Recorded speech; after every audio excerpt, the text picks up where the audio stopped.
Breaking చూస్తున్నాం. TDP, BJP, Janasena కూటమిపై విమర్శలు గుప్పించారు వైసీపీ నేత విజయసాయిరెడ్డి.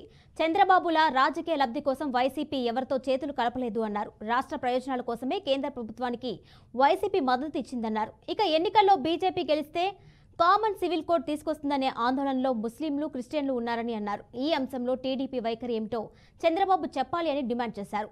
మైనార్టీల మనోభావాలు దెబ్బతీసే పార్టీ టీడీపీ అని విజయసాయిరెడ్డి మండిపడ్డారు. స్వామిగా ముస్లిం సోదరుల మనకి జవాబు చెప్పండి. రాబోయేటటువంటి కాలంలో కేంద్ర ప్రభుత్వం బీజేపీ అధికారంలోకి వచ్చిన తర్వాత మీరు బీజేపీలో భాగస్వాములైంది కాబట్టి యూనిఫామ్ సివిల్ కోడ్ను తీసుకురాబోతున్నారు.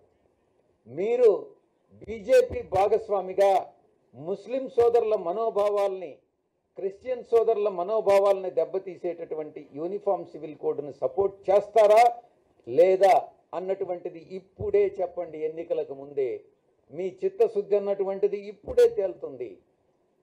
మీరు జవాబు చెప్పలేనట్లయితే మీ దగ్గర జవాబు ఉండి కూడా ఎందుకనంటే బీజేపీకి మీరు సపోర్ట్ చేస్తారు, ముస్లిం మనోభావాలకు వ్యతిరేకంగా, క్రిస్టియన్ సోదరుల మనోభావాలకు వ్యతిరేకంగా మీరు ఓటేస్తారు.